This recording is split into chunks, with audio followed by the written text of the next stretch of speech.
नमस्कार दोस्तों, कैसे हैं आप सब। उम्मीद करती हूँ कि आप सब बहुत अच्छे होंगे और ये बताने के लिए नीचे कमेंट बॉक्स में हर हर महादेव जरूर लिखिए। आज के वीडियो में हम बात करते हैं सावन महीने के दौरान कौन कौन सा कार्य जो कि आपको करना चाहिए। और सावन महीने में या तो आप पशुपति व्रत उठाना चाहती हैं तो ये उठाना चाहिए, या फिर नहीं 16 सोमवारी का व्रत करना चाहती हैं तो इसका नियम क्या है शॉर्ट में ही बताऊँगी, क्योंकि वैसे चैनल पर मैं वीडियो डाल चुकी हूँ। और कोई भी सवालों का नीचे कॉमेंट बॉक्स में ज़रूर बताएं। सावन जो कि अपने आप में सबसे पवित्र और पावन जो महीना होता है, शिव जी का महीना होता है। और इस समय कहा जाए कि उमड़ी रहती है भीड़, हर ज्योतिर्लिंग में, हर मंदिर में शिव जी की पूजा के लिए कतारों में लाइन लगी रहती है, सिर्फ एक शिवलिंग को स्पर्श करने के लिए। तो ये दिन ही होता है बाबा का।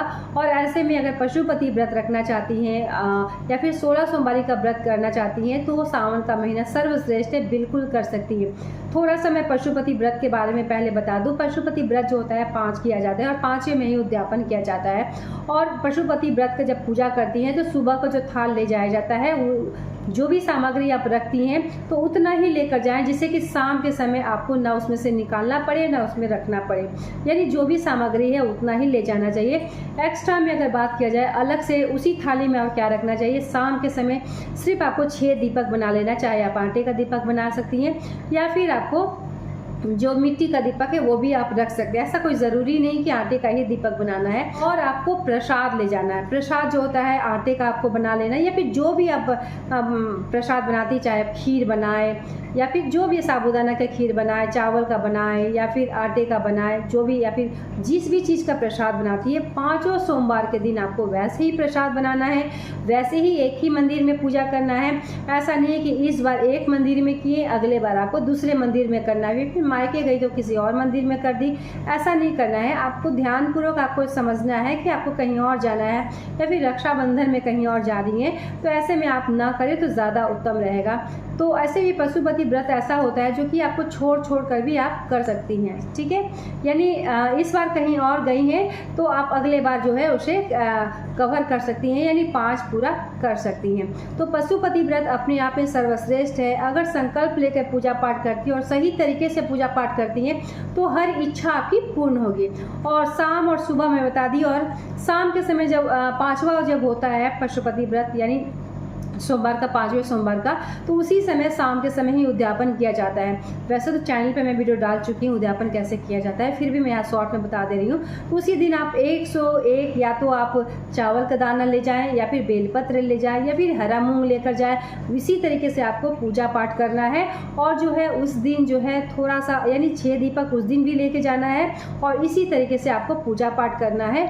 और साथ ही आपको पूजा पाठ करते समय ये भी आपको जो भी आपका इच्छा है उस इच्छा को बोले कि हाँ अभी तक मैं 5 जो भी व्रत है वो संपन्न हो गया।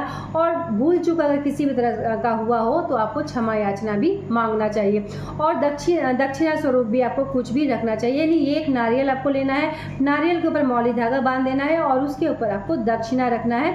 इतना आपको करना है, ठीक है। नारियल को फोड़ना नहीं है, नारियल को उसी तरीके से आपको रख देना है। प्रसाद की बात किया जाए तो प्रसाद जो है जैसे कि मैं बताई कि 3 हिस्सा करना होता है, तो घर से आपको करके लेके नहीं जाना होता है।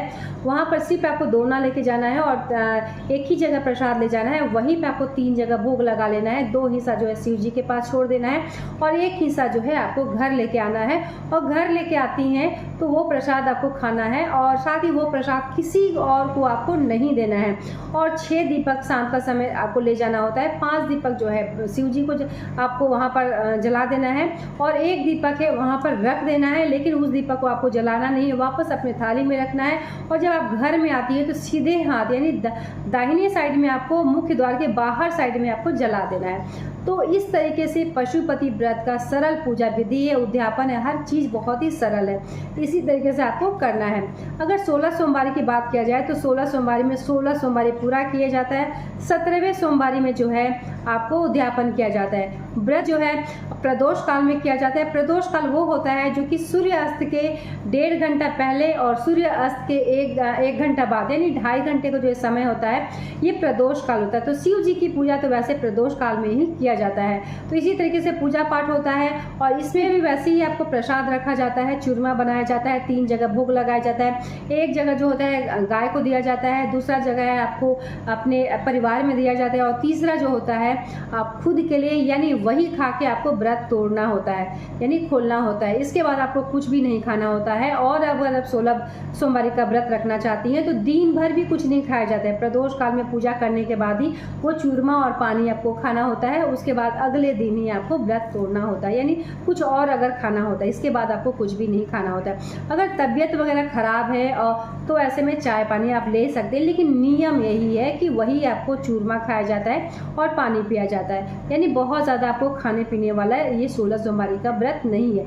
कुंवारी लड़कियां भी कर सकती हैं, शादीशुदा महिला भी कर सकती हैं, पति के लिए, पुत्र के लिए, या फिर किसी भी तरह का सरकारी नौकरी के लिए, या फिर हमारी कन्याएं अच्छा भविष्य के लिए, अच्छे घर भर के लिए भी कर सकती है। तो प्रदोष व्रत हो या फिर पशुपति व्रत हो या फिर आप 16 सोमवारी का व्रत हो, ये सब जो है सावन महीने से उठा सकती हैं। तो हर चीज़ के बारे में वैसे चैनल पे मैं वीडियो डालती रहती हूँ, बताती रहती हूँ। फिर भी किसी भी तरह का डाउट होगा तो नीचे कमेंट बॉक्स में ज़रूर बताएं। मिलते हैं एक नए वीडियो के साथ, तब तक के लिए धन्यवाद।